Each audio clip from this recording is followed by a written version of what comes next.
चलें। सो I was saying that कि हम लोग कर रहे हैं मोमेंटम और चेंज इन मोमेंटम को थोड़ा सा रिकॉल करेंगे, कुछ नए केसेस पढ़ेंगे, इसके अंदर कुछ इंपॉर्टेंट बातें जो हम लोगों ने डिस्कस करनी है हम उसको डिस्कस करेंगे। यस, प्रीवियस क्लासेस में हम लोगों ने इसके लॉस के purely second and third loss के कुछ क्वेश्चन सॉल्व किए थे। अभी वो चीज़ें वो कॉन्सेप्ट दोबारा हमारे सामने आएंगी जब हम change in momentum and conservation of momentum की तरफ जाएंगे, कोलिजन्स की तरफ जा रहे होंगे। ठीक है, तो कुछ बेसिक बातें मोमेंटम की थोड़ी सी रिकॉल कर लेते हैं। सबसे पहले मोमेंटम को जो हमने डिफाइन किया था बिल्कुल बेसिक, वहां से हम रिकॉल करेंगे। मोमेंटम को हमने डिफाइन किया था कि momentum is defined as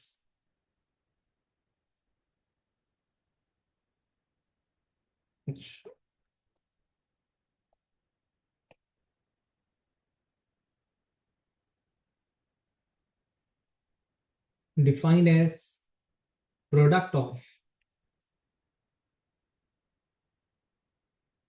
mass and velocity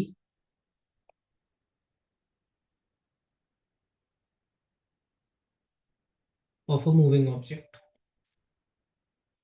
definitely moving object से ही ताल्लुक है। अगर वेलोसिटी आ रही है, अगर ऑब्जेक्ट जो है वो मूव नहीं कर रहा है, स्टेशनरी है, तो मोमेंटम वहां पर जीरो होगा। हाँ, अगर एक्सेलरेट कर रहा है तो इंक्रीजिंग मोमेंटम है, डीसेलरेट कर रहा है डिक्रीजिंग मोमेंटम है। हत्ता कि अगर डायरेक्शन भी चेंज कर रहा है, आज डायरेक्शन के ऊपर भी बात करेंगे, डायरेक्शन भी चेंज कर रहा है तो मोमेंटम चेंज हो रहा है। ठीक है, अच्छा, बेसिक बातें मैंने कहा था पहले रिकॉल कर लेते हैं। मोमेंटम को हम पी से रेफर कर रहे होते हैं और M into V is the formula. सही है, इसका जो यूनिट है हमारे पास, इसका यूनिट है हमारे पास केजी पर मीटर क्यूब, सॉरी केजी पर केजी मीटर पर second and Newton second is most widely used formula for this। Newton second कहां से आया था, इसका अंदाजा आपको सेकंड लॉ से भी हो जाना चाहिए था। ठीक है, according to second law rate of change of momentum was equals to resultant force. तो change in momentum as an impulse आपके पास F into T, newton into seconds, वहां से बनता है। तो यूजली जहां चेंज इन मोमेंटम की बात आ रही होती है वो हम न्यूटन सेकेंड्स को इस्तेमाल कर रहे होते हैं। अलबत्ता खास तौर पे कहीं सिर्फ मोमेंटम को हम डिस्कस कर रहे हैं कांस्टेंट वैल्यू, तो वहां पे केजी मीटर पर सेकंड को भी इस्तेमाल किया जा सकता है। अच्छा, as nature it's a vector quantity. अब सबसे पहले तो इस वेक्टर क्वांटिटी के ऊपर थोड़ी सी बेसिक सी बातें मैं करूंगा। ठीक है, वो बहुत आसान सी बातें, मतलब ऐसी कॉन्सेप्ट ही ऐसी बातें हैं, ऐसे कॉन्सेप्ट्स हैं जो खुद ही अंडरस्टूड कॉन्सेप्ट्स होते हैं, लेकिन फिर भी हम उसको डिटेल में थोड़ा सा डिस्कस करेंगे। अक्सर कंफ्यूजन या फिर बच्चों के जहन से वो चीज़ निकल जाती है। अगर मैं कहूं कि momentum is a vector quantity तो उसकी डायरेक्शन क्या होगी। ठीक है, तो the direction of momentum is same as the direction of the velocity. Direction of a momentum of an object momentum is same as the velocity. ठीक है, अब क्या मतलब है इस बात का, देखें फॉर एग्जांपल मैंने कहा हमारे पास एक कोई ऑब्जेक्ट है। ठीक है, और मैं ये कहता हूं कि जनाब वो जो ऑब्जेक्ट है हमारे पास उसका मास भी दे देते हैं। मैंने कहा उसका जो मास है दैट इज 2 kg। ठीक है, 2 kg हम इसका मास रख देते हैं, राइट। और इसकी जो वेलोसिटी है जिससे ये आगे बढ़ रहा है, ठीक है, वेलोसिटी का मैग्नीट्यूड कोई भी रैंडम सी वैल्यू सेलेक्ट कर लेते हैं अभी फिलहाल यहाँ पे 6 मीटर्स पर सेकेंड लेट से मैंने कहा इसकी वेलोसिटी है। अब इसका जो मोमेंटम वेक्टर बनेगा, मोमेंटम वेक्टर की डायरेक्शन यही होगी, मैग्नीट्यूड वुड बी डिफरेंट। ठीक है, अच्छा, अब कोई कंपैरिजन नहीं है इन दो एरोज का कि एरोज बड़े होंगे मतलब उसका एरो बड़ा होगा या छोटा होगा। मैंने कंपैरेटिवली बड़ा बना दिया क्योंकि देखें दो अलग अलग क्वांटिटीज हैं। ठीक है, एरो का बड़ा होना या छोटा होना दो सिमिलर क्वांटिटीज के अंदर कंपैरिजन आप कर सकते थे। यहाँ पे इनकी लेंथ का, एज एन वेक्टर वाली बात बता रहा हूँ, वेक्टर लेंथ का कोई कंपैरिजन यहाँ पे नहीं बनता। तो जो मोमेंटम होगा that would be 2 into 6 that is 12 Newton second, या फिर 12 kg मीटर पर सेकेंड। सिमिलरली अगर ऑब्जेक्ट ऑपोजिट डायरेक्शन में ट्रैवल कर रहा है, नेगेटिव डायरेक्शन थी, तो उसके मोमेंटम की भी डायरेक्शन नेगेटिव होगी, सही है ना। लेफ्ट हैंड साइड पे अगर ट्रैवल कर रहे हैं, डाउनवर्ड अगर ट्रैवल कर रहे हैं, मतलब वेलोसिटी नेगेटिव डायरेक्शन में। अब इसी तरह अगर मैं एग्जाम्पल यूं लूं कि फॉर एग्जाम्पल मैंने कहा ऑब्जेक्ट जो है वो ट्रैवल कर रहा था एट अ सर्टेन एंगल। मैंने कहा ये ऑब्जेक्ट है, और ये जो ऑब्जेक्ट है, लेट्स से कि इसका मास हम उतना ही रख देते हैं, उसी ऑब्जेक्ट की बात कर लेते हैं। मैंने कहा मास इसका स्टिल 2 kg है, लेकिन इस दफा मैंने कहा जो वेलोसिटी है, वो ऑब्जेक्ट जो है वो हॉरिजॉन्टल ग्राउंड से एक सर्टेन एंगल बना करके ट्रैवल कर रहा है। ठीक है, ये इसका मैंने वेलोसिटी वेक्टर बनाया, सही है। और वेलोसिटी को हम मैग्नीट्यूड भी चले वही ले लेते हैं, क्योंकि हम जनरली कॉन्सेप्ट को समझ रहे हैं। और मैं अगर कहूं कि जनाब इसका एंगल जो है वो एक सर्टेन एंगल है theta from the horizontal axis, तो बेटा जो सारी बातें हम लोगों ने वेक्टर में कंपोनेंट्स में वेलोसिटी के लिए पढ़ी थी, बिल्कुल वही सारी बातें आपके पास इसके किसके लिए होंगी, आपके पास मोमेंटम के लिए होंगी। तो फॉर एग्जांपल अगर मैं यहाँ पर इसकी वेलोसिटी के कंपोनेंट्स बनाता हूँ, तो वेलोसिटी के कंपोनेंट्स आपके पास, वेलोसिटी वेक्टर एक दफा दोबारा बना रहा हूँ मैं। मैंने कहा लेट्स से कि ये मेरे पास वेलोसिटी थी, रिजल्टेंट वेलोसिटी, जिसको मैंने 6 मीटर पर सेकंड कहा था, ठीक है। तो मैंने कहा था ये 6 मीटर्स पर सेकंड की है। तो जिस तरह वेलोसिटी के दो कंपोनेंट्स बनते हैं आपके पास, एक कंपोनेंट एक हॉरिजॉन्टल कंपोनेंट बना था, एक वर्टिकल कंपोनेंट बना था। लेट्स से कि मैं एंगल ये वाला कंसीडर कर लेता हूँ, इस एंगल को हम लेट्स से 30 डिग्रीज कह देते हैं कि 30 डिग्री पर इंक्लाइंड है।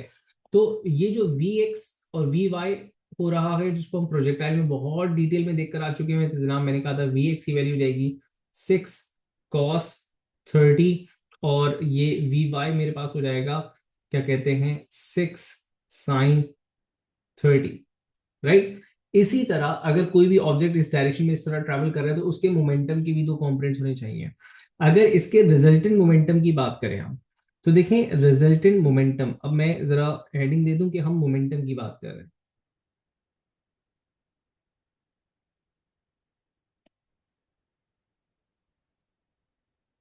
ठीक है।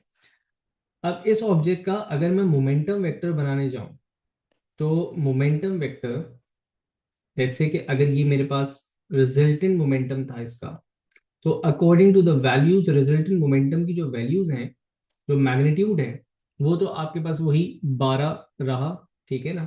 तो जो आपके पास रिजल्टेंट मोमेंटम है दैट इज स्टिल 12, ठीक है। अब इस रिजल्टेंट मोमेंटम के कुछ बनेंगे कंपोनेंट्स, ठीक है। वो कंपोनेंट्स क्या बन रहे हैं आपके पास, एक बनेगा इसका वर्टिकल कंपोनेंट, एक बनेगा इसका हॉरिजॉन्टल कंपोनेंट। अब जो एंगल हम लोगों ने 30 कंसिडर किया था वेलोसिटी के लिए, डेफिनेटली वही एंगल यहाँ पे रहेगा, ठीक है। अब देखो मैं इसको किस किस तरह रेफर कर सकता हूँ वो ध्यान देना। डायरेक्शन वाजे करने की जरूरत है यहाँ पे, तो हमने डायरेक्शन बता दिया। देखो मैं इसको कह रहा हूँ पी वाई, मैं इसको कह रहा हूँ पी एक्स, मैं इसको लिख सकता हूँ पी साइन थीटा, मैं इसको लिख सकता हूँ एम वी साइन थीटा, मैं इसको लिख सकता हूं एम वी वाई, सब एक ही बात है ना, ठीक है। देखो अगर पी साइन थीटा की बात करो तो पी को खोल के लिखोगे तो एम वी है, और अगर वी साइन थीटा की बात करोगे तो V sine theta V Y के बराबर था, तो इसको एम वी वाई भी लिख सकते हो, एम वी साइन थीटा भी लिख सकते हो, पी साइन थीटा भी लिख सकते हो, ठीक है।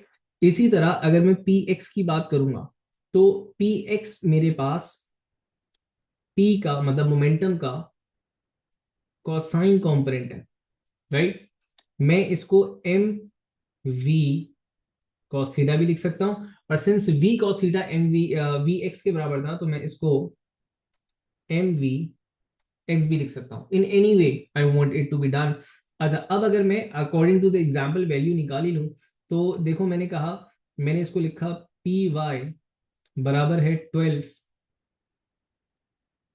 साइन 30 के, या फिर मैंने लिखा ये बराबर है 2 × 6 साइन 30 के, ठीक है। या फिर जो भी इसका कॉम्पोनेंट हमने यहाँ पे अभी निकाला नहीं था, हम इस तरह से सॉल्व कर सकते थे।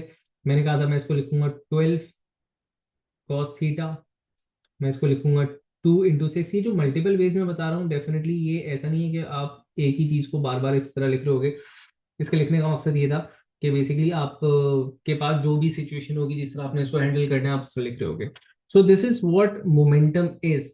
और मोमेंटम के बारे में एक अहम बात, ये तो momentum as in general definition of momentum, as in general जिसे कहते हैं कॉन्सेप्ट ऑफ इट्स डायरेक्शन, वो हो गई थी। एक इंपॉर्टेंट बात जिसको हम रिकॉल करेंगे यहाँ पे, ठीक है, और वो था जिस पर हमारा कंजर्वेशन ऑफ मोमेंटम हमें बहुत ज्यादा इंफॉर्मेशन देता है। वो कॉन्सेप्ट ये है कि momentum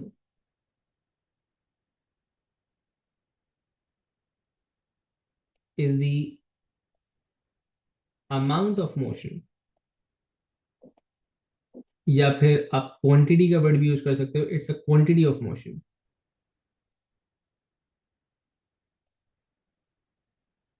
present in any object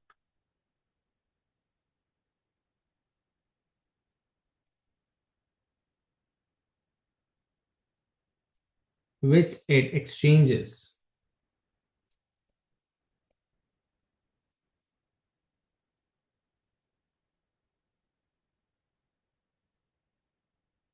during a collision।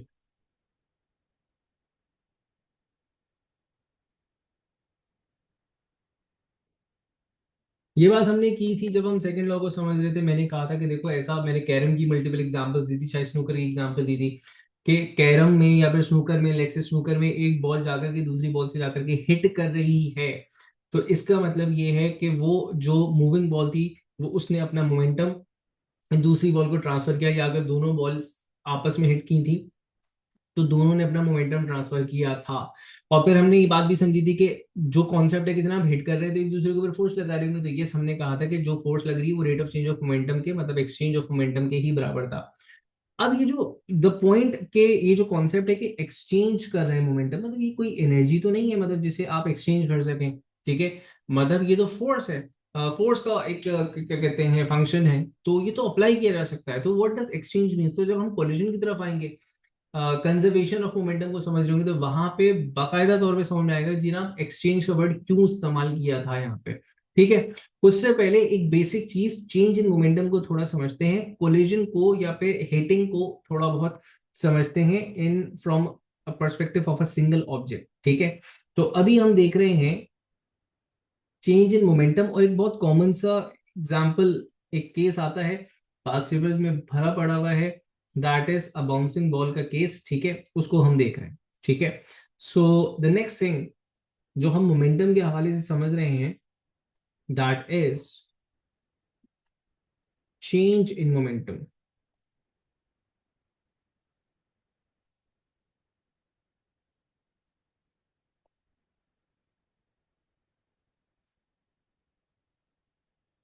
And specifically हम क्या कर रहे हैं,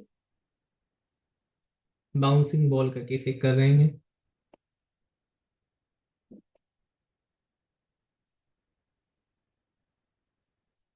ठीक है। अब पहले देखो वन डायमेंशन का केस। केस क्या है, फॉर एग्जाम्पल मैंने कहा कि एक बॉल है जो कि वॉल से हिट करके वापस आ रही है,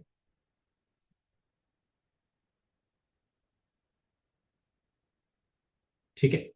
ये हमने वॉल बनाई, मैंने कहा देयर वाज अ बॉल जो कि इसको हिट करेगी और इन द सेम लाइन वापस आएगी। मैं इसको अलग लाइन में बना रहा हूँ, सिर्फ हम समझने की अगर से इसको अलग लाइन के अंदर बनाते हैं, मतलब सेम लाइन एज इन के इसी डायरेक्शन में वापस आई थी, हमने इसको दूसरे नीचे बना दिया है, ठीक है।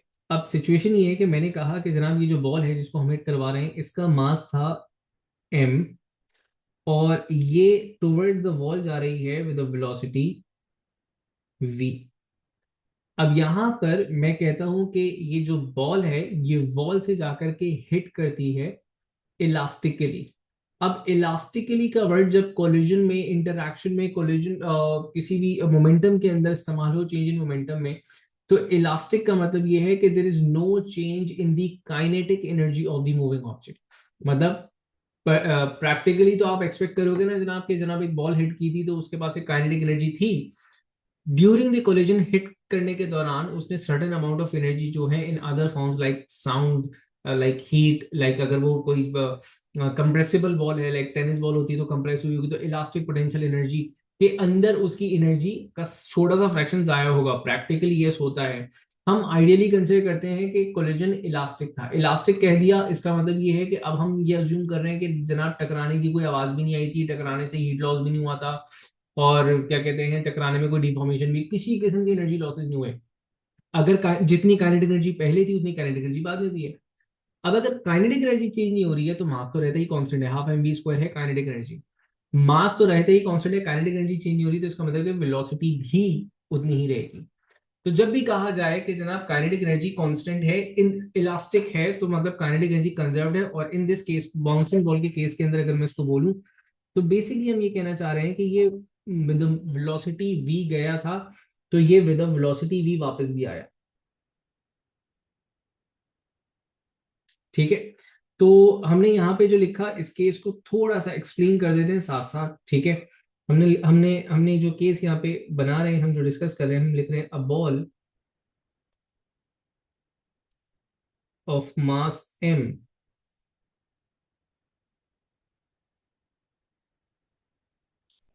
strikes a wall with a velocity v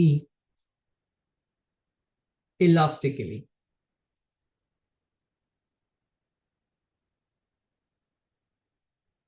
elastically को हमने क्या लिखा था, no loss of kinetic energy.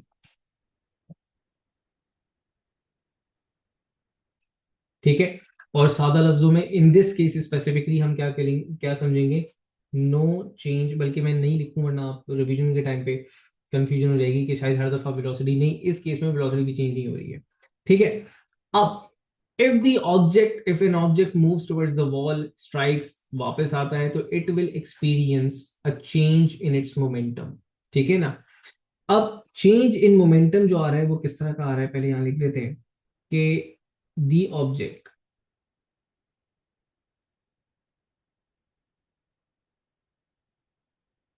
experiences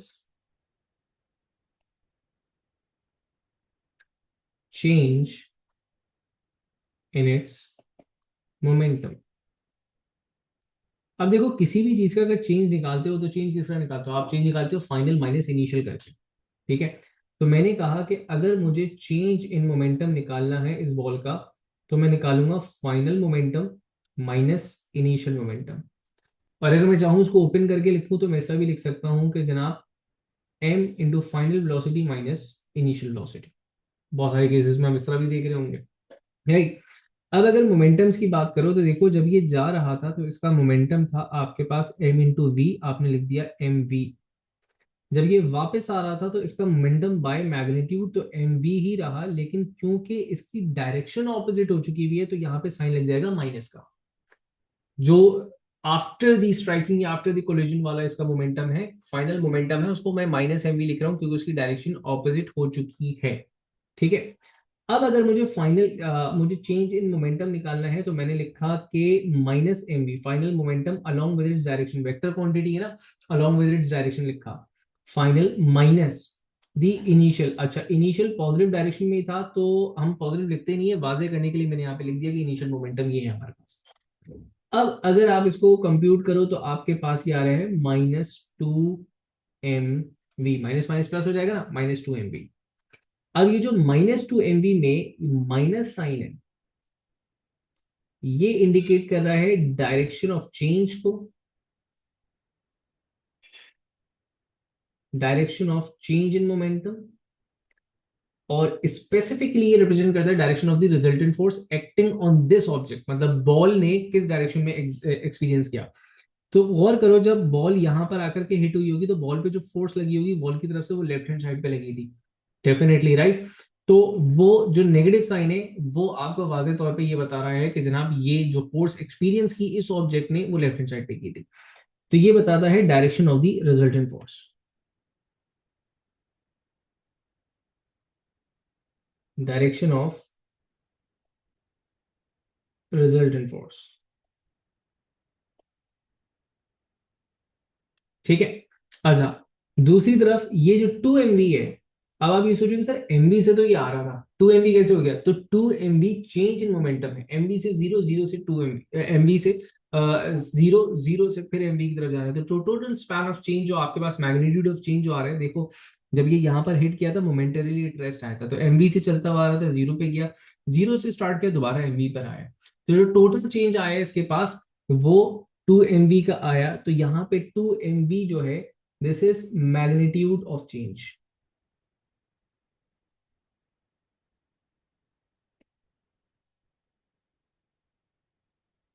ठीक है, इसका ताल्लुक सिर्फ मैग्नीट्यूड से। अब definitely according to the second law इसने फोर्स भी एक्सपीरियंस की होगी, सही है ना? तो जैसे मैंने कहा था कि वो केसेस आते रहेंगे। तो अकॉर्डिंग टू सेकंड लॉ मैंने कहा सबसे पहले हम क्या देख रहे हैं, हम देख रहे हैं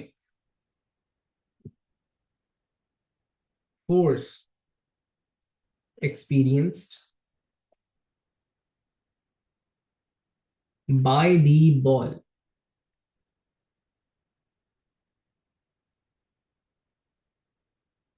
आप इसको एक्सर्टेड बाय द बॉल भी कह सकते थे, ठीक है ना? तो अब कितना फोर्स एक्सपीरियंस किया होगा according to second law?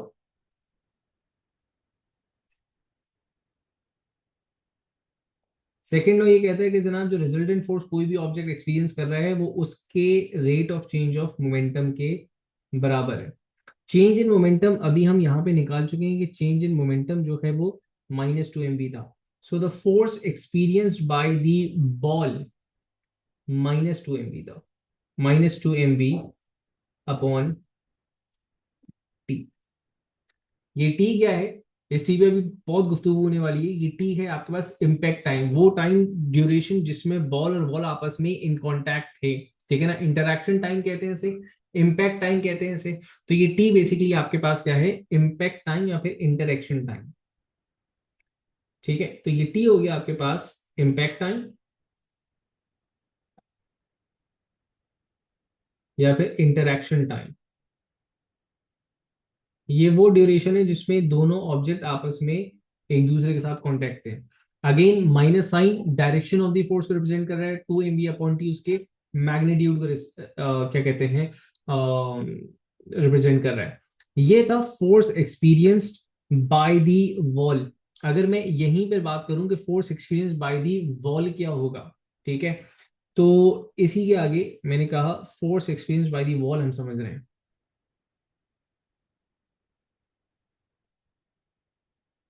Force experienced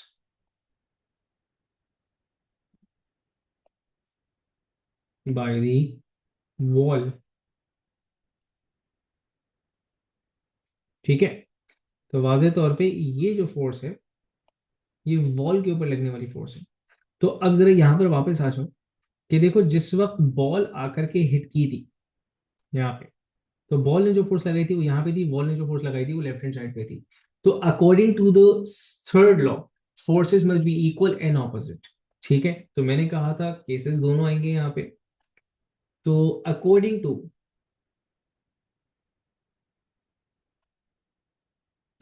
to third law, अच्छा मैं इसको अब किस तरह लिखूंगा, ये थोड़ा सा मैं पहले मैं सही से लिख दूं। चलिए जी, ये लॉ है एक्चुअली, और ये चाह नहीं रहा कि मैं इसको सही से लिखूं, नहीं ठीक है, दफा करें इसको। चलिए खैर, अब देखें ऐसा है कि जो फोर्स एक्सपीरियंस की है बॉल ने, वॉल उसका ऑपोजिट फोर्स एक्सपीरियंस करेगा। तो force experienced by the wall जो है बाय मैग्नीट्यूड सेम है, बाय डायरेक्शन ऑपोजिट है। तो वो -2 MV अपॉन टी था ना, ये 2 MV अपॉन टी हो जाएगा। टी अगेन इंटरेक्शन टाइम है। इंटरेक्शन टाइम तो दोनों के लिए सेम होगा, जाहिर है कि दोनों आपस में एक दूसरे के साथ एक ही टाइम के लिए कांटेक्ट में होंगे ना। सो this is what change in momentum and the forces exerted and experienced by the object in interaction experiences, हम इसका इस तरह मैग्नीट्यूड निकाल रहे हैं। अब इसी में एक और केस देखो, तो ये जो हमने देखा था ये तो वन डायमेंशनल केस था, ठीक है। अब मोस्टली अगर लेट्स से कि हमारे पास जो जो बॉल था वो वन डायमेंशन नहीं टू डायमेंशन के अंदर ट्रैवल कर रहा था, ठीक है। किस तरह देखें, इसी में एक इसी का एक थोड़ा सा डिफरेंट वर्जन हम देख रहे हैं।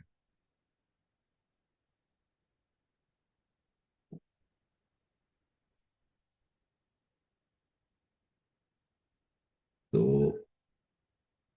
इसका दोबारा नाम दे देते हैं। मैं ये छोटे छोटे सब टॉपिक्स के नाम इसलिए बनाया था ताकि आप लोग को याद रखने में आसानी हो जाए। तो बाउंसिंग इन टू डायमेंशंस, आपको रेफर करने में आसानी हो जाएगी कॉन्सेप्ट्स को, अपने लिए भी मेरे लिए भी याद रखने में आसानी हो जाती है, ठीक है। टेक्निकली देखा जाए तो इतने तो केसेस एग्जामिनर भी नहीं बनाता है कि भाई एग्जामिनर ने बेसिक कॉन्सेप्ट बता दिया, हमें सिर्फ हमें मोमेंटम समझना है, चेंज इन मोमेंटम समझना है। हम उसी एक ऑब्जेक्ट की बात करते हैं, एक ऑब्जेक्ट, ठीक है, वो अब वॉल को हिट कर रहा है। हिटिंग का नेचर स्लाइटली डिफरेंट है। हिटिंग का नेचर ये है कि जो ऑब्जेक्ट है वो आपके पास एक एंगल पे चलता हुआ आ रहा है और एंगल से ही टकरा के वापस जाएगा, जैसे यूजली आप किसी भी एंगल पे बॉल को हिट करोगे और वो उसी एंगल से वापस जाएगा, ठीक है। अच्छा, बनाने में थोड़ी सी वो हो सकती है डायग्राम खराब, तो आपने कॉन्सेप्ट को बड़े अच्छे से समझना है कि मैंने कहा कि मैंने जिस जगह से इसको बनाया मैंने वहां पे इसका एंगल बना दिया है, ठीक है। चले एंगल हम कहीं और बना देंगे इसका। अब मैंने कहा कि इसकी जो डायरेक्शन ऑफ वेलोसिटी था वो यहाँ पर है, एट एन एंगल आ रहा था और एट एन एंगल जा भी रहा है, ठीक है। अगर मैं कहूं कि इसका मास अगेन m था, इसकी वेलोसिटी v थी, जाते वक्त भी इसका मास m और इसकी वेलोसिटी v रही, मतलब हमने इलास्टिकली इसको हिट करवाया, अगेन इलास्टिक कोलिजन हम करवा रहे हैं, राइट। अब अगर मैं कहूं कि ये एक एंगल बनाकर जा रहा था, एंगल बनाकर आ रहा था, वो एंगल मैं यहां भी मार्क कर सकता हूं, वो एंगल मैं सेंटर में भी मार्क कर सकता हूं। एडजेसेंट एंगल है, सेम होगा, आपको इतना तो अब एक्सपर्ट हो ही चुके हैं। तो मैंने कहा मैं एंगल यहां से मार्क कर देता हूं, फॉर एग्जाम्पल थीटा एंगल से अगर ये आया था तो थीटा एंगल से ही ये वापस जाने वाला है आपके पास। अब अगर ये आ रहा था तो इसकी वेलोसिटी एंड मोमेंटम के दो कंपोनेंट्स बनेंगे। तो एक कंपोनेंट इसका हॉरिजॉन्टल कंपोनेंट टुवर्ड्स राइट इस तरह बना था आपके पास, वापसी में भी ऐसे ही बन जाएगा, ठीक है। एक कंपोनेंट था इसका वर्टिकल डाउनवर्ड कंपोनेंट, और यहां पे डाउनवर्ड कंपोनेंट। अब जिस तरह हम कभी भी किसी भी कंपोनेंट्स में ब्रेक करके हम डील करते थे, तो हम क्या करते थे, हम एक्स एक्सिस की कंपोनेंट्स को अलग, वाई को अलग डील करते थे। यहां पर भी देखो हम यही काम करने वाले हैं, ठीक है। अब अगर आप मोमेंटम निकालो, तो मैं ग्रीन से लिख रहा हूं एक्स एक्सिस के मोमेंटम, तो मैं इसको लिख सकता हूं एम वी कॉस थीटा, और यहाँ पे लिखूंगा minus M V cos theta. मैंने minus M V cos theta इसलिए कर दिया है क्योंकि इसकी डायरेक्शन जो है वो ऑपोजिट हो चुकी है। अगर आप इसके वर्टिकल कंपोनेंट की बात करोगे तो मैं लिखूंगा M V sine theta, and उसूलन क्योंकि डायरेक्शन डाउनवर्ड है मुझे माइनस साइन लगा देना चाहिए। और अगर जाते वक्त मतलब आफ्टर द कोलिजन भी देखोगे तो मुझे इसको minus M V sine theta ही लिखना चाहिए, ठीक है। अब अगर आप चेंज इन मोमेंटम को ऑब्जर्व करना चाह रहे हो, चेंज इन मोमेंटम निकाल रहे हो, चेंज इन मोमेंटम, क्योंकि अब आपके पास मोमेंटम और मूवमेंट ऑफ द ऑब्जेक्ट दो डायमेंशन में, आपके पास एक्स में भी ट्रैवलिंग है, आपके पास वाई में भी ट्रैवलिंग है, आपका मोमेंटम का एक मैग्नीट्यूड एक्स एक्सिस में, एक मैग्नीट्यूड वाई एक्सिस में। तो आप x को अलग सॉल्व करोगे, y को अलग सॉल्व करोगे, ठीक है ना। मैं y से स्टार्ट करूं क्योंकि y की कहानी बड़ी जल्दी खत्म हो जाएगी, ठीक है। तो मैंने कहा मैं change in y component of the momentum निकालूंगा, फाइनल माइनस इनिशियल करेंगे, डायरेक्टली कर दूं फाइनल माइनस इनिशियल, या चलिए लिख देते हैं, मैंने कहा y में फाइनल माइनस y का ही इनिशियल। अब y का फाइनल जो है वो आपके पास है minus M V sine theta, minus initial था, इनिशियल भी माइनस में था, minus M V sine theta. तो ये माइनस और माइनस प्लस हुआ, ये माइनस प्लस माइनस हुआ, ये एक आपस में कैंसिल आउट हो गए, तो रिजल्टेंट आपके पास आया जीरो। इस जीरो का मतलब क्या है? इस जीरो का मतलब ये है कि no change in y component of the momentum, y component में कोई चेंज आ ही नहीं रहा। और वैसे भी देखने में लग रहा है कि कोलिजन से पहले भी minus M V sine theta था, अभी भी minus M V sine theta है। ये एम वी कॉस थीटा था, फिर minus M V cos theta हो गया। अगर डायरेक्शन भी चेंज हो जाती है, वेक्टर क्वांटिटी डायरेक्शन चेंज हो गई, मतलब पूरा मोमेंटम चेंज हो गया। ये माइनस से प्लस में चला जाता तो मैं कहता जनाब चेंज हो चुका है, या प्लस से माइनस में जाता, नहीं, माइनस का माइनस में ही है, मैग्नीट्यूड भी चेंज नहीं हो रहा, डायरेक्शन भी चेंज नहीं हो रही, तो इसका मतलब है कि y component of the momentum change नहीं हो रहा। इज इट पॉसिबल कि एक कॉम्पोनेंट चेंज हो दूसरा ना हो? बिल्कुल पॉसिबल है। ठीक है, जब वेलोसिटीज के टर्म्स में हो सकता है कि बिना एक component of the velocity change ही नहीं हो रहा था प्रोजेक्टाइल में, तो यहां पर भी मुमकिन है। अब अगर मैं बात करूं change in momentum in X direction, तो फाइनल माइनस इनिशियल करके ही हम निकालते हैं कि चेंज। ठीक है, तो अब अगर आप फाइनल वैल्यू देखो, तो फाइनल वैल्यू आपके पास थी minus M V cosine of theta, minus initial है, अब मैं प्लस नहीं लिख रहा, जरूरत नहीं है प्लस लिखने की, M V cos theta. Again minus और माइनस प्लस हो जाएगा आपके पास, तो आपके पास जो रिजल्टेंट मैग्नीट्यूड आ रहा है that is minus two M V cos theta. This is the change in X direction. और जाहिर है कि यहाँ पे बहुत ज्यादा अप्लाई नहीं होगा, लेकिन अगर आपको रिजल्टेंट चेंज निकालना था तो डेफिनेटली आप किस तरह निकालते हैं? रिजल्टेंट चेंज आप इसी तरह निकाल लेते पाइथागोरस थ्योरम से, जैसे आप निकालते हो। ठीक है, तो पाइथागोरस थ्योरम इसी तरह लगता है आपके पास। अब सिंस आपके पास ये तो पूरा ही जीरो है ना, तो आपके पास जो टोटल चेंज इन मोमेंटम आया वो सिर्फ एक्स डायरेक्शन का आया, that was minus two M V cos theta. ठीक है, तो हम ये नहीं बोलेंगे कि सिर्फ एक्स का चेंज है, नहीं है तो वाकई में एक्स का चेंज, लेकिन रिजल्टेंट भी यही है क्योंकि वाई के अंदर किसी किस्म का चेंज नहीं आ रहा था। रही बात फोर्सेस की, तो अब बहुत ज्यादा डिटेल में नहीं, तो मैं इसको डायरेक्टली अब लिख रहा हूं कि फोर्स ऑन बॉल, बॉल के ऊपर जो फोर्स लग रही है वो हो जाएगी आपके पास F minus two M V cos theta, minus sign left hand side को शो कर रहा है, two M V cos theta upon T, magnitude को रिप्रेजेंट कर रहा है, टी यहाँ पे आपका रिजल्टेंट सॉरी इम्पैक्ट टाइम को शो कर रहा है। अच्छा, इसी तरह अगर मैं देखूंगा फोर्स ऑन वॉल,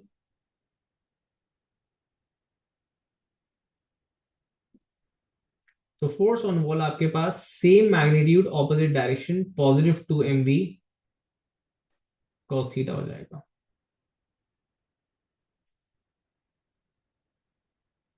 ठीक है, अब थोड़ा बहुत समझने की कोशिश करेंगे कि जब हम बोलते हैं कि जनाब एक्सचेंज, तो देखो ये जो चेंज मैंने निकाला, सॉरी चेंज हमने मोमेंटम को जो निकाला था यहाँ पे, या जो चेंज इन मोमेंटम हमने यहाँ पे निकाला था, तो इसका मतलब ये कि जो बॉल है वो इतना मोमेंटम अपना शायद रिड्यूस करेगी, शायद इंक्रीज करेगी। ठीक है ना, बॉल अगर मोमेंटम रिड्यूस करिए बाय दिस मैग्नीट्यूड, बॉल का momentum by this magnitude increase हो जाएगा। हमारी बस समझ में, तो जब हम बोलते हैं ना एक्सचेंज हुआ मोमेंटम, तो बेसिकली एक वैल्यू का, एक ऑब्जेक्ट का जितना मोमेंटम डिक्रीज हो रहा है, दूसरा ऑब्जेक्ट जो दूसरा इंटरैक्टिंग ऑब्जेक्ट था उसका उतना ही मोमेंटम बढ़ गया था, तो हमने बोला जनाब मोमेंटम एक्सचेंज हो चुका है। तो लफ्ज एक्सचेंज का इसलिए इस्तेमाल होता है। और फिर मैंने कहा जैसे कि इसको और फर्दर डिटेल में आपको कोलिजन के वक्त ही समझ में आएगा। अब बात करते हैं उस चीज के ऊपर जिसको मैं थोड़ा बहुत तो समझा चुका हूं, लेकिन फर्दर डिटेल में और उसके इफेक्ट्स को समझना है कि उसकी अहमियत क्या है। वो है ये टी, जिस टी को मैं इंटरेक्शन टाइम मैंने कहा, और मैंने इंटरेक्शन टाइम देकर के नाम इसको खत्म कर दी थी बात। इस इंटरेक्शन टाइम की अहमियत क्या है, इसका इफेक्ट क्या है, जरा उस बात को समझते हैं। ठीक है, देखें आपके पास जगह कम है तो आप नेक्स्ट पेज पे जाइए। ठीक है, चलिए। अब देखो, सबसे पहले इम्पल्स को डिफाइन करते हैं। इम्पल्स क्या चीज है? इम्पल्स कुछ भी नहीं है। Impulse is just name given to change in momentum.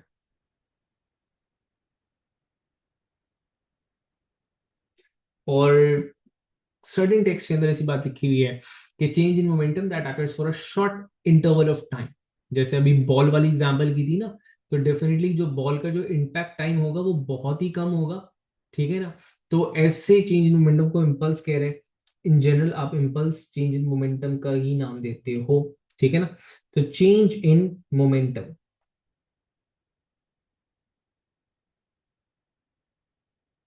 अब change in momentum according to second law अगर मैं समझूं,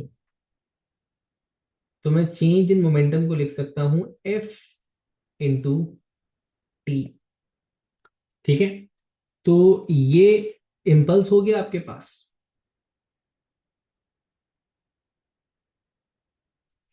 ये आपके पास फोर्स या फिर इम्पल्स फोर्स का नाम दिया जाएगा। ठीक है? And this is the impact time.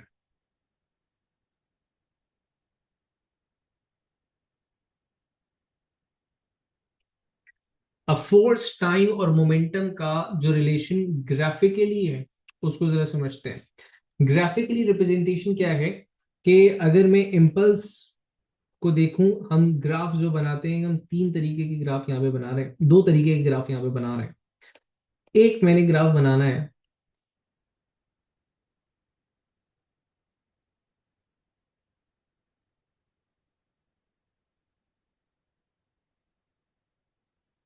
Graph. अब डेफिनेटली यहाँ पे जिस तरह हमने काइनेमेटिक्स के डिफरेंट शेप्स के ग्राफ पढ़े थे, यहाँ पर भी डिफरेंट शेप्स के ग्राफ आ सकते हैं, लेकिन शेप इंपॉर्टेंट नहीं, क्वांटिटीज इंपॉर्टेंट है।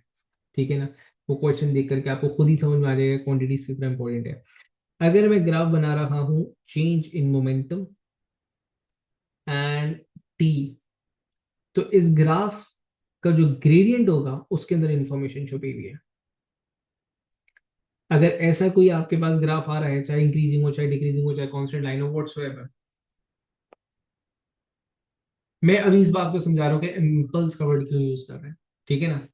इस ग्राफ का जो ग्रेडियंट होगा, the gradient of this graph is basically equal to, impulse is basically the name given to change in momentum. ठीक है ना? For a very short interval of time. तो gradient of this graph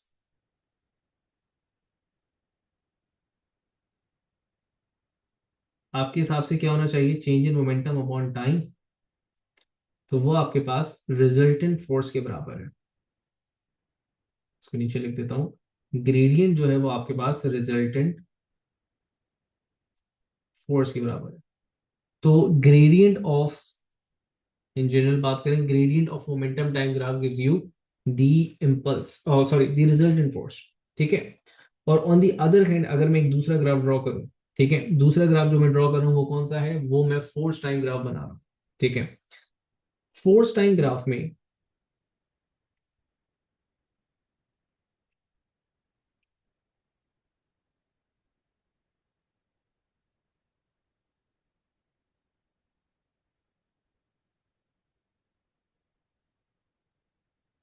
area under the graph काम की चीज है।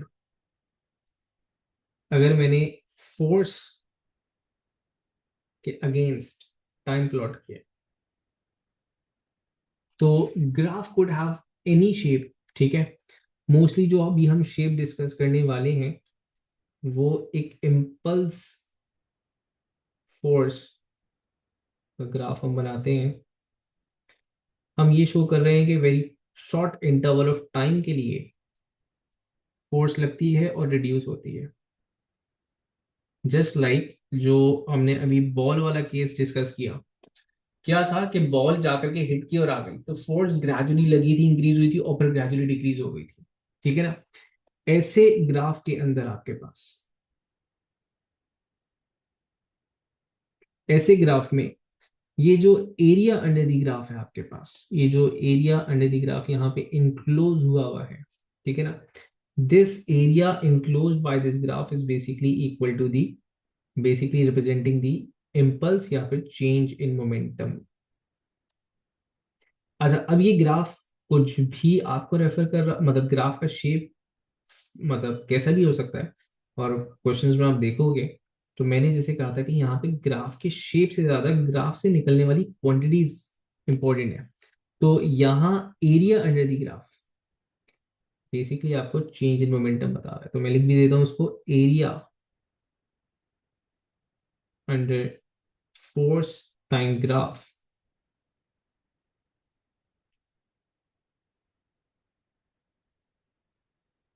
Is equals to change in momentum या फिर इम्पल्स।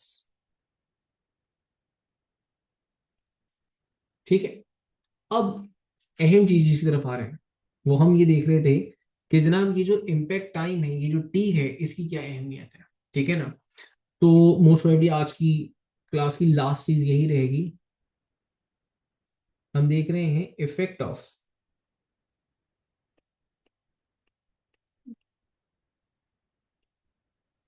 Impact time.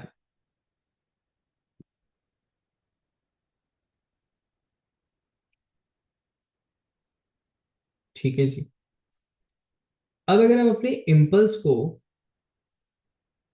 या चेंज इन मोमेंटम के फॉर्मूला को एनालाइज करो, तो ये है चेंज इन मोमेंटम बराबर है एफ इंटू टी के।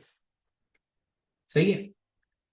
अब बहुत सारे केसेस ऐसे होंगे जहां पे जो चेंज इन मोमेंटम है वो आपके पास कांस्टेंट है, मतलब चेंज इन मोमेंटम जो है वो फिक्स्ड है कि इतना ही चेंज आना है। कैसे? फॉर एग्जांपल कि अगर मैं आपसे कहूं कि एक एक फ्लोर पे हम एक बॉल को ड्रॉप कर रहे हैं, दो डिफरेंट केसेस थे।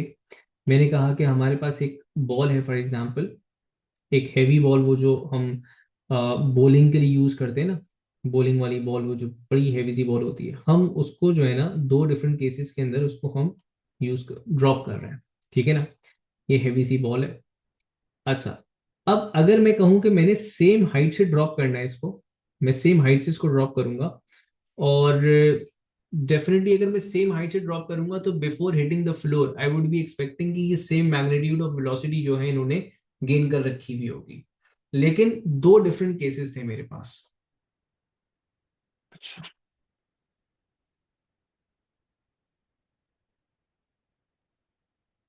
चले, दो डिफरेंट केसेस। मैंने कहा कि लेट्स से कि before hitting the surface, surface को हिट करने से पहले जो दोनों ने मोमेंटम अचीव कर रखा हुआ था दैट वाज 300, और डेफिनेटली जब वो फ्लोर पे गिरेंगे तो उनका मोमेंटम जीरो हो जाना चाहिए।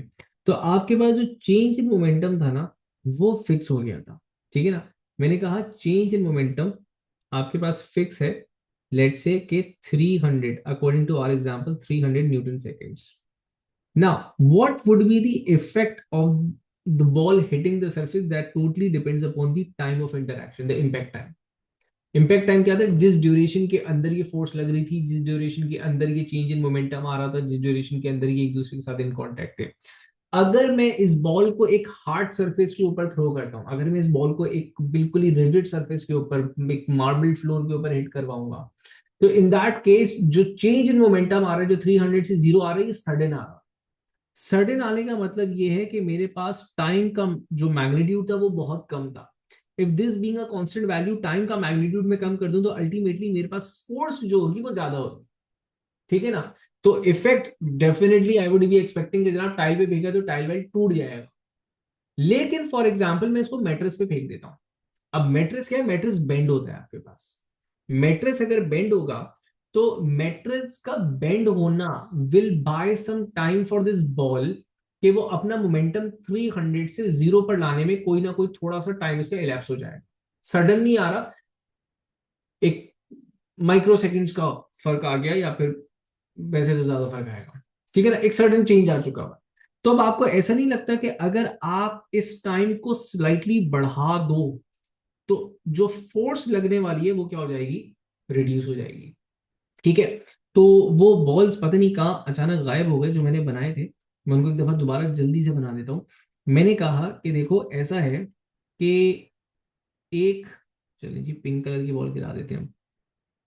एक बॉल यहां से मैंने गिराई, एक बॉल यहां से मैंने गिराई, दोनों बॉल्स आपके पास आइडेंटिकल थी। एक हार्ड सरफेस के ऊपर गिरी थी और एक गिर रही थी एक थोड़े से ऐसा था कि इस मटेरियल में लगे हुए थे स्प्रिंग्स आपके पास। ठीक है ना। ये जो दूसरा मटेरियल है, ये जो दूसरा सरफेस है, इस पे लगा हुआ है स्प्रिंग। और एक आपके पास रिजिड सरफेस है जो पहले वाले में लगाया हुआ था। अगर ये रिजिड सरफेस पे लगता है तो टाइम, जो इम्पैक्ट टाइम है वो बहुत कम था। ठीक है ना। बहुत कम होने की वजह से जो फोर्स का मैग्नीट्यूड होगा, जो हिटिंग फोर्स होगा, वो बहुत ज्यादा होगा। अच्छा, अब जब ये यहाँ पे गिरता है तो ये आहिस्ता आहिस्ता पहले बेंड होगा।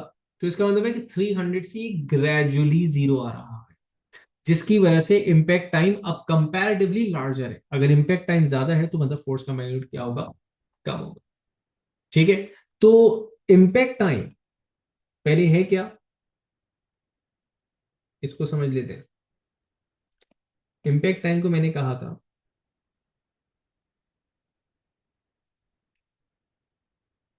ये इम्पैक्ट टाइम है। ठीक है। Duration of change in momentum.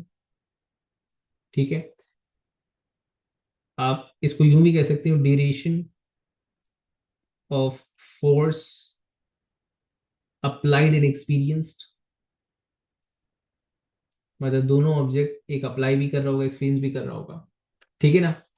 अगर आप इम्पैक्ट टाइम को बढ़ा रहे हो तो आपके पास the magnitude of the force reduces. ठीक है। तो इंपॉर्टेंट अंडरस्टैंडिंग यहां से ये है कि increasing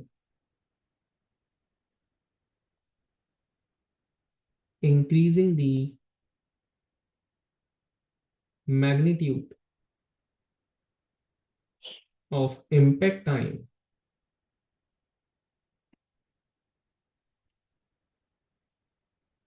reduces the magnitude of force।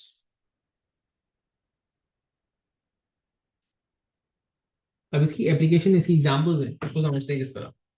देखें, सबसे पहली एग्जांपल, आपने विकेट कीपर्स की हैंड मूवमेंट कभी चेक की है किसी भी टीम का?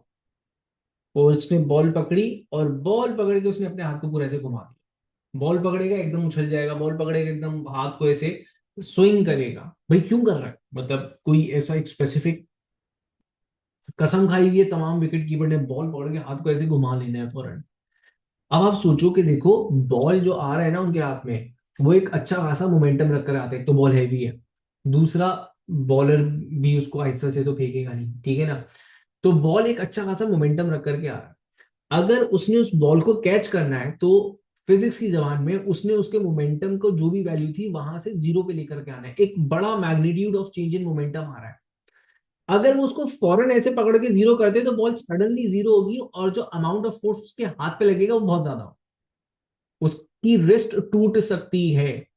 तो यस, उनको सिखाया जाता है ये हैंड, ये मूवमेंट ऑफ हैंड, कि उन्होंने बॉल पकड़ के सडनली नहीं रोकना है, उस बॉल के साथ साथ अपने हाथ को मूव करते हैं, सो दैट वो जो चेंज इन मोमेंटम बॉल ने एक्सपीरियंस करना था वो सडन ना हो, वो ग्रेजुअल हो। As a result the force applied on their hand, force experience by their hand, वो रिड्यूस हो जाता है।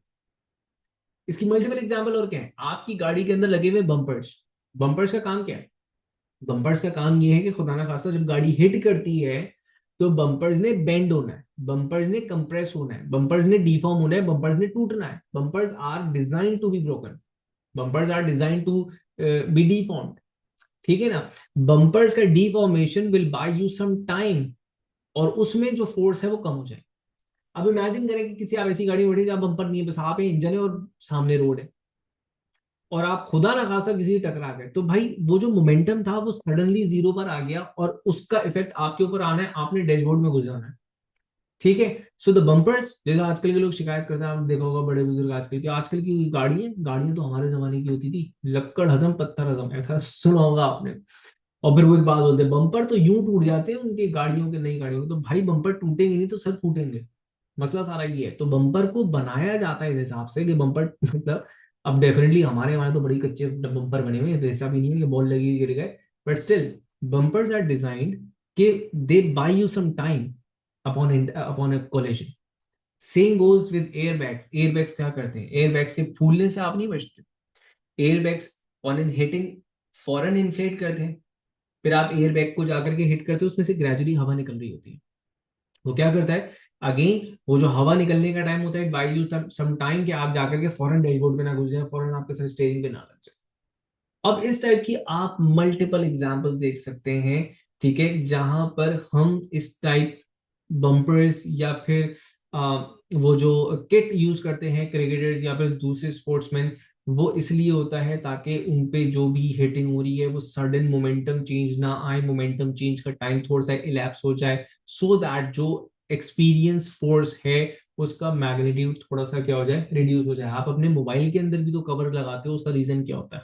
उसका रीजन अल्टीमेटली यही होता है आपके पास. तो एग्जाम्पल्स आपके पास क्या है, उस एग्जाम्पल्स को मैं जरा यहाँ पे नोट डाउन कर दूं. तो मैंने कहा increasing the magnitude of the impact time reduces the force. वो इस तरह के एग्जाम्पल्स मैं बता रहा हूं यहाँ पे, समझा तो हम चुके हैं इस चीज को. दो तीन एग्जाम्पल्स ही लिखेंगे, बाकी हम लिखेंगे cricketers hand movement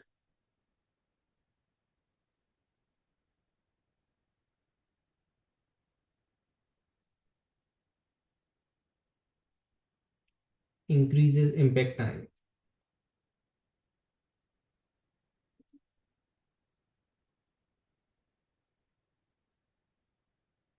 reducing the force experienced by his hands.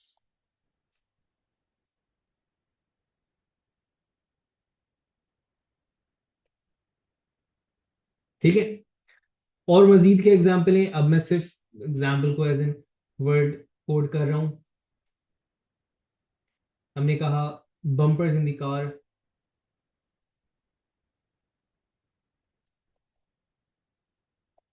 इनका यही काम है, या फिर एयर बैग्स, ठीक है, इनका यही काम है. ठीक है. और इसी तरह के जितने भी आपने वो जिम्नास्टिक वाली चीजें देखी होंगी, उसके अंदर जहां पे उनका लैंडिंग पोजीशन होता है वहां पर वो यूजली मैट्रेस को यूज करते हैं, या फिर बजरी रखी हुई होती है. बजरी भी अगेन क्या करती है, इम्पैक्ट टाइम को सॉफ्टर हो जाती है ना, थोड़ा सा हार्ड सरफेस से तो सॉफ्टर ही होगा. अगर मैंने सैंड रखा हुआ है तो वो सॉफ्ट होगा, तो उसको इम्पैक्ट टाइम थोड़ा सा ज्यादा होगा, जो इम्पैक्ट फोर्स होगा वो रिड्यूस हो चुका होगा. ठीक है. So this was all about momentum, change in momentum, impulse, impact time and the effect of impact time. ठीक है ना. यहाँ पर इसको यहीं पे रखेंगे. नेक्स्ट क्लास में इसके थोड़े से हम लोग क्वेश्चंस डिस्कस करेंगे इसी कॉन्सेप्ट के.